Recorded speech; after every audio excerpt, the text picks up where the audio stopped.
Hello everyone, welcome back to Relax with Animal Facts.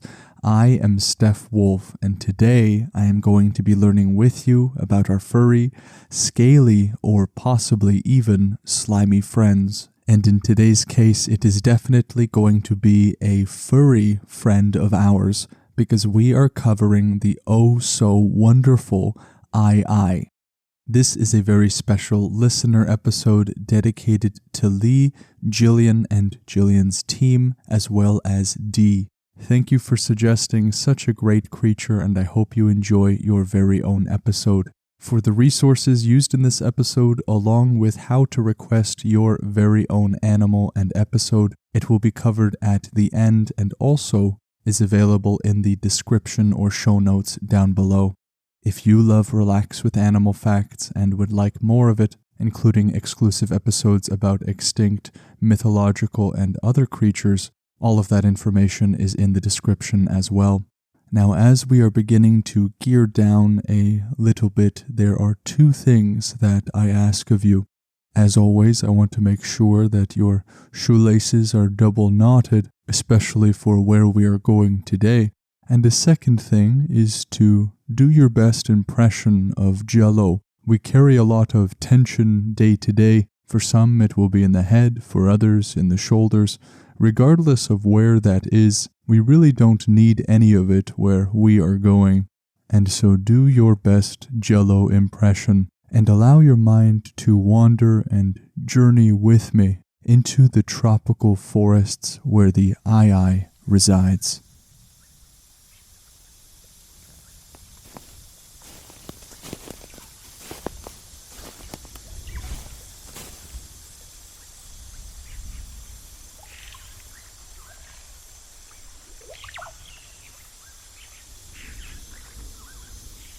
For those of us that do not travel to the forests of sub-Saharan Africa all that often, just listen to the symphony that this natural orchestra is performing all night long, every night.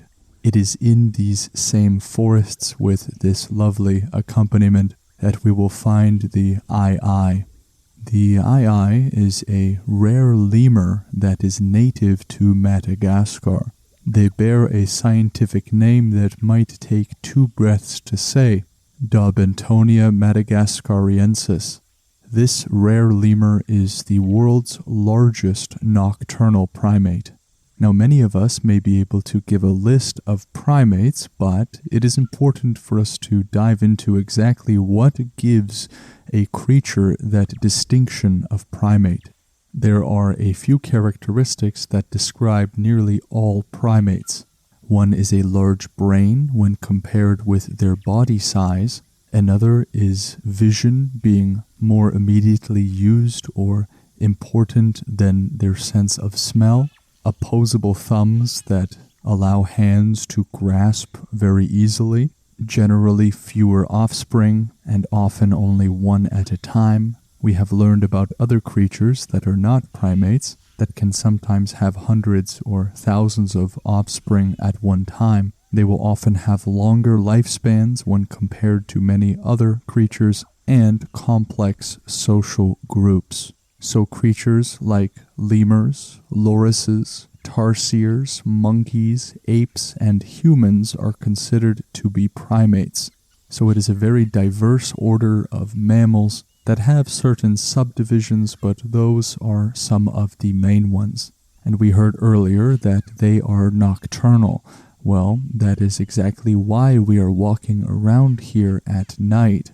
Nocturnal describes creatures that will use the nighttime to hunt and move around and get about their business, as opposed to creatures that are diurnal and move around mostly during the daytime. So they are native to Madagascar, inhabiting a wide variety of habitats. But these variety of habitats will oftentimes have some similar characteristics.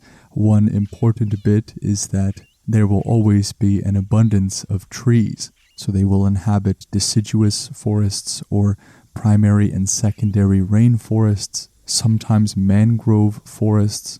They are considered to be arboreal creatures, which means they will spend the vast majority of their time up high in trees. The ii is typically described as a squirrel-like primate or some sort of rodent-like primate.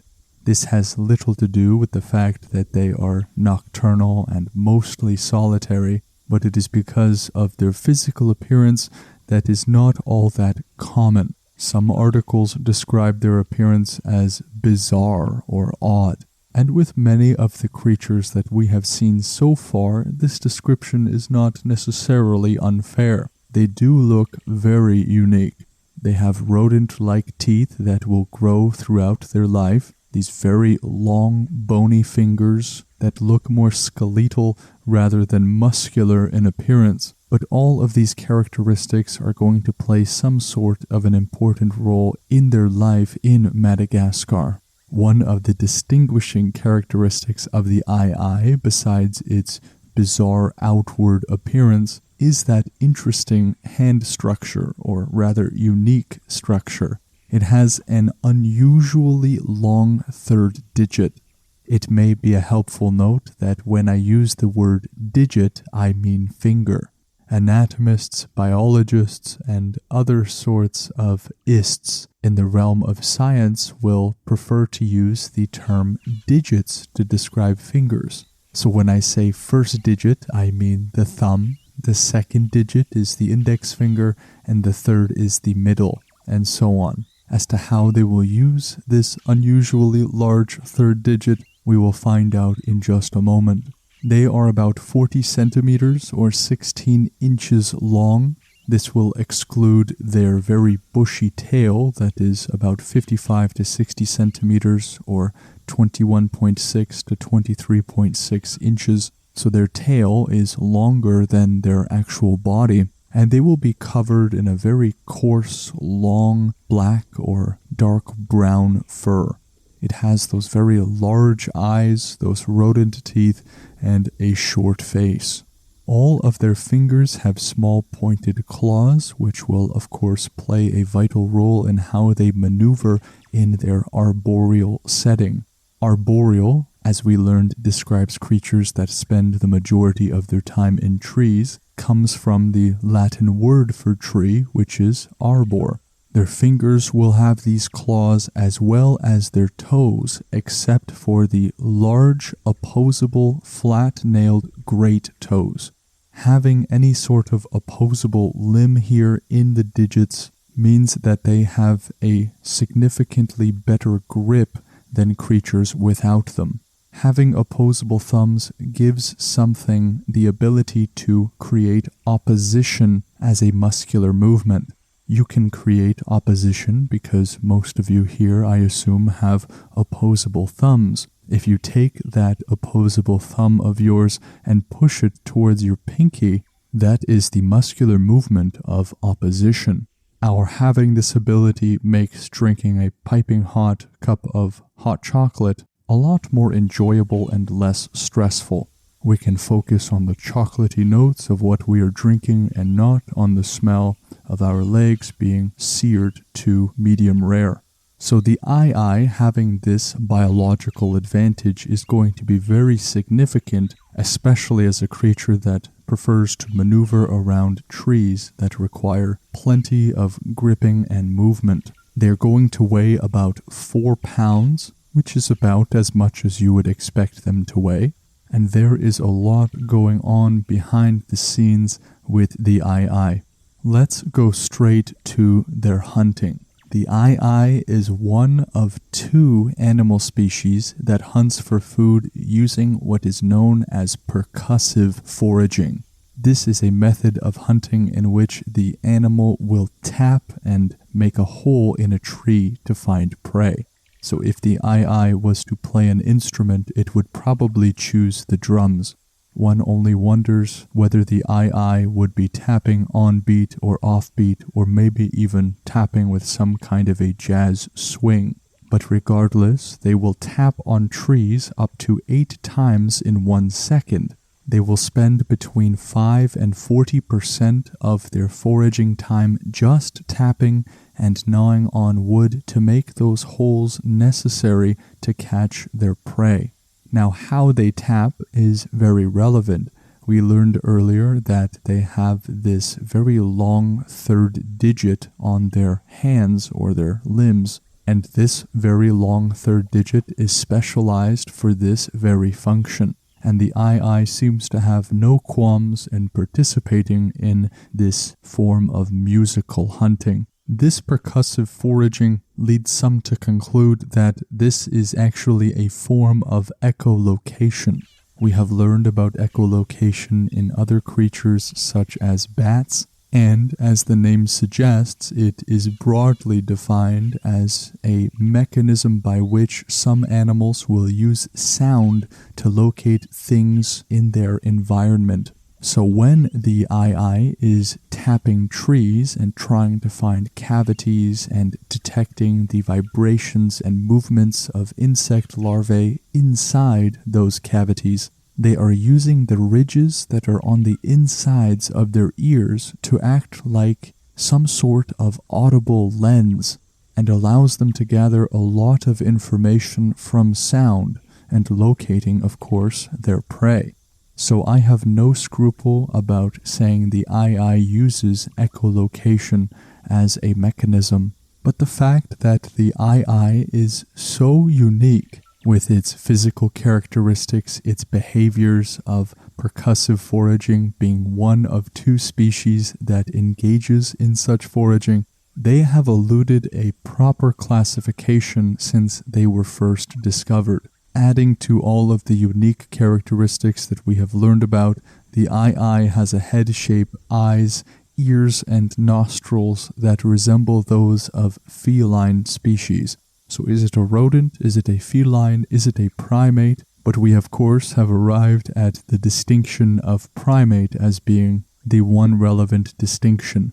They are not rodents, and they are most certainly not felines. But we can imagine that for the newer researchers, or for the first researchers that discovered this creature, how difficult it must have been to place the eye into known categories. I can only imagine what it would have been like for somebody to first see this creature as a researcher and to then tell stories of it later. If I was that researcher, I feel that many around me would have thought I was making it up. Maybe when somebody asked that first researcher what it is that they saw, they just shrugged their shoulders and said, "I don't know." But moving on, with that same middle finger that they use to tap on trees, they will also use to fish out the insect larvae under the bark. They will use that same digit for things like scooping out the flesh of coconuts and other fruits that are, of course, a staple of the Madagascar diet. After they eat and want to rest, they are able to rest horizontally or vertically. Oftentimes, they choose the route of hanging upside down entirely from branches. This is a truly peculiar animal. While they do spend the majority of their time in trees, they will sometimes travel on the ground, but in order to do so, they will raise their delicate clawed digits to avoid damaging them. And in this process, they gift the world with one of the strangest gaits or walking patterns in nature. After covering some of the patterns and behaviors of the eye, we can see why they would opt for a clumsy and strange gait if it means maintaining the health of their digits. That third digit is responsible not only as the main method by which food is scooped from the trees, but it is used as the locator of the food in the first place. Without these digits, the eye's ability to survive would be seriously hindered. And so they choose to run the catwalk of the tropical forests in Madagascar with absolute style, unabashed by all of the researchers looking at them. Now, if we were to wait out the night time and come back during the day, we could find the eye in certain areas where they are curled up in a ball-like nest, that is comprised of leaves and branches that they have gathered. The nests will appear something like closed spheres with just one entry point, and it will be situated in the forks of large trees that they spend their time in. Having these little homes will keep the sunlight out as much as nature allows and provides, I'm sure, a cushy place to sleep. Let's talk about the communication of aye-ayes. It was unfortunate for me to learn that the aye-aye does not communicate in Morse code and instead relegates their tapping to strictly foraging-related processes. They will opt for using brief cries or sometimes screams indicative of protesting something, and will sometimes even let out whimpers that suggest some kind of a competition over resources. In terms of their social structures or social hierarchy, they are what is known as polygonandrous. This is a mating system that is multi-male and multi-female. It is quite common for many primate species to be comprised of one male and multiple females, but in the case of the aye-aye, it seems that they opt for a more involved system. Both males and females will have multiple mates. The gestation periods or the length of pregnancy for the females will be about 5 months and most commonly will bear one offspring at a time. It will stay in the nest for about 2 months and will continue to be weaned until they reach 7 months old. Up until the age of 2, it will learn and stay with the mother until it sets out on its own and gaining the reproductive ability to have children on their own at around 3 to 3.5 years in females, while the males at around 2.5 years. This, I believe, is the first time we have covered such a mating system in any of our primates so far. Just another thing that makes the aye-aye unique. There is, unfortunately, a lot of superstition that arises around the aye-aye. There are many people that are native to Madagascar that consider the aye-aye, the creature, as an omen of bad luck. And it is for this reason, maybe sometimes retaliatory or as some sort of preventative measure, the aye-aye meets the unfortunate fate of being killed on sight by those who think that they bear some sort of bad luck. And so this kind of hunting, along with the degradation of their habitat, or rather the removal of it, have put some aye-aye populations at risk. Today, they are indeed protected by law. Not too long ago, they had actually declared the aye-aye to be extinct, but upon the discovery of another one, this statement of extinction was retracted, and today there are somewhere in the realm of 1,000 that are roaming the tropical forests of Madagascar. Now let us move on to the name of the aye-aye. What does it mean, or where does it come from? Well, as we learned in the beginning, they are considered lemurs, and lemurs come from the Latin word lemures and mean ghosts or specters. It is supposed that this name was attributed to these creatures that we now know as lemurs because of their nocturnal habits and very stealthy movements. Of course, both things that are attributed to ghosts and specters, particularly in the ancient world.